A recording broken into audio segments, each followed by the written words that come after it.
स्वागत है आपका सिद्धार्थ जी। बताएं सर, आज इस हफ्ते की थीम कौन सी चुनी है आपने? Good morning Anil ji, good morning Deepanshu, good morning सारे दर्शकों को। अनिल जी, मिडवीक सेशन तो मेरा आज है, बट पिछले साल के मुकाबले ये साल बेहतर जा रहा है। उसका आंसर है कि पिछले साल में बहुत सारी छुट्टियां वेडनेसडे को हुआ करती थी तो ये मिडवीक सेशन सिर्फ के सिर्फ मार खा जाती थी। सही जवाब, बिल्कुल ये बात सही है। बुधवार को छुट्टियां बहुत आई। हमको भी पहले ऐसा कभी लगा नहीं कि बुधवार को बहुत छुट्टियां आई। जब आपका मिस होता था शो तब लगता था बुधवार को छुट्टी है। नहीं सॉरी, बुधवार को छुट्टी है, सॉरी आप अच्छा, बुधवार को जैन साहब भी आते थे ना? हाँ, एसपीएल में। हाँ। तो मतलब दोनों, S for Siddharth, S for Sandeep, समझ तो गए होंगे दोनों के नाम के कनेक्शन। बुधवार का दिन, चलिए ये साल अच्छा जा रहा है। इस बार अभी तक एक भी बुधवार को छुट्टी नहीं आई है। नहीं आई, अब तक नहीं है। बताएं सर आज की थीम।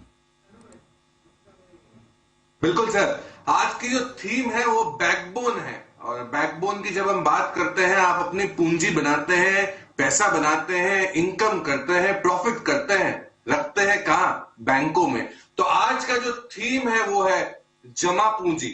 आपकी जमा पूंजी मतलब बैंकिंग शेयर्स और बैंकिंग सेक्टर की बात कर रहे हैं। तो आज का जो थीम है वो है जमा पूंजी, बैंकिंग सेक्टर। और अभी ही एक हाल में खबर आई है कि बैंकों में करीबन 36 बिलियन डॉलर के पैसे आ सकते हैं, क्योंकि डेट म्यूचुअल फंड में टैक्सेशन बढ़ा दिया गया है, एज पर टैक्स स्लैब कर दिया गया है, इंडेक्सेशन का बेनिफिट हटा दिया गया है। तो बैंकों में बहुत बड़ी योजना, बहुत बड़े मात्रा में फंड जा सकते हैं। तो ये जो टैक्स इंसेंटिव स्क्रैप किया गया है, इससे फायदा मिलेगा स्ट्रेट अवे बैंकों को। साथ ही साथ बैंकों के जो राइजिंग लोन लेवल्स है, लोन डिमांड है, क्रेडिट ग्रोथ है, वो बढ़ते ही जा रहा है। अगर देखा जाए तो क्रेडिट ग्रोथ हमने देखा है करीबन 15 to 16%, जबकि लास्ट 5 साल का 10% का क्रेडिट ग्रोथ था। तो 5% से एवरेजेस से ऊपर चल रही है बैंकिंग की credit growth. Well capitalise, well regulated compare to the global banks. हम लोग ग्लोबल बैंकों की जो देख रहे हैं डिफॉल्ट हो रहे हैं, भारत में ऐसी कोई सीन नहीं है। डिपॉजिट्स 10% से जो ग्रो हो रही थी वो 11 से 12% ग्रो होगी। 1,80,00,000 करोड़, 180 लाख करोड़ का डिपॉजिट्स है। और बैड लोन्स, जिसे हम कहते हैं कि बैड डेट्स पिछले 10 साल का डिकेडल लो, 10 साल के लो के ऊपर चला जाएगा FY24 में। तो बैंकिंग क्षेत्र जो है वो बहुत मजबूत लग रहा है यहां से, क्योंकि ये है भारत की इकोनॉमी और ये है भारत का बैकबोन। तो आज का जो थीम है वो है जमा पूंजी। ओके, जमा पूंजी, ये है आज की थीम। और इस थीम को पूरी तरह से विस्तार से बता रहे हैं कौन से शेयर आपको खरीदने हैं, किस अनुपात में खरीदने हैं, कितनी कमाई के लिए खरीदने हैं। ये सारी डिटेल्स सिद्धार्थ जी बताएं सर। बिल्कुल सर, 4 स्टॉक आपको खरीदने हैं जमा पूंजी में। 4 प्राइवेट बैंक लिए हैं, क्योंकि मुझे लगता है कि एफिशिएंसी के लिहाज में आज भी प्राइवेट बैंक एक नंबर है। फर्स्ट बैंक के would be ICICI bank. Target अपना है 1094 का, 30 रुपए लगाए 100 रुपए में से। बहुत ही स्टैग्नेंट है, पर यहां से अब मूव आ सकता है। सेकंड लार्जेस्ट प्राइवेट बैंक के नेटवर्क टोटल देखा जाए तो 51% सेमी अर्बन और रूरल सेगमेंट में है।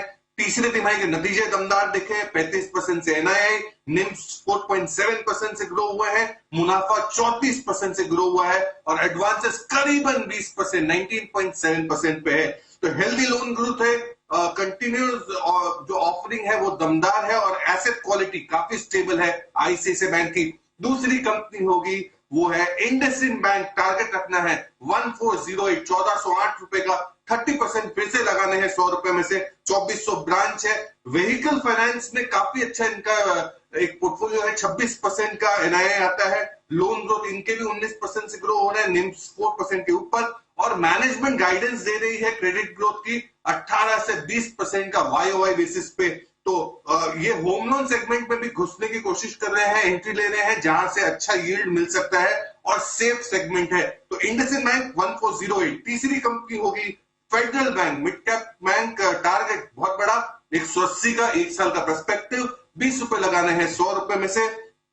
केरला बेस्ड बैंक है, निम्स दमदार। ओवरऑल मैनेजमेंट की गाइडेंस जो है वो भी बहुत अच्छी है, 3.35 से 3.4% निम्स की गाइडेंस है। और मैं मानता हूं कि हाई यील्डिंग सेगमेंट में ज्यादा काम करते हैं, निम्स अच्छा बनाते हैं और जो उनकी स्ट्रेस बुक है वो रिड्यूस होते दिख रही है फेडरल बैंक की। और चौथी कंपनी जमा पूंजी में होगा करूर वैश्य बैंक केवीबी, जिसका टारगेट आपको रखना है 135 रुपए का, अंतिम के 20 रुपए इस पे लगाए। और इसकी नेट प्रॉफिट्स तो 50% से ग्रो हो रही है, लोन ग्रोथ 16% से ग्रो हो रहे हैं और स्लिपेज मॉडरेट है। साथ ही साथ अगर देखा जाए रिटर्न ऑन एसेट्स, जो बहुत एक इंपॉर्टेंट आंकड़ा होता है बैंकों के लिए, वो 1.2% के करीब आने की योजना है।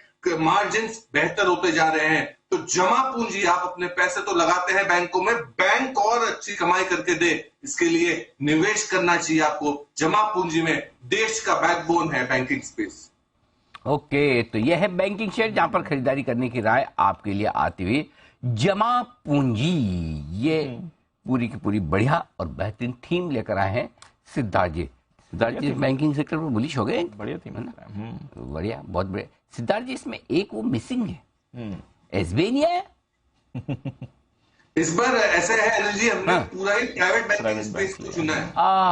ओके, प्राइवेट बैंक्स को पसंद किया है सिद्धार्थ जी ने, इसलिए सरकारी बैंक नदारद है इसमें से, ये मान के चले। तो इंडसइंड, आईसीआईसीआई, फेडरल, करूर, ये 4 बैंक है जो पसंद है।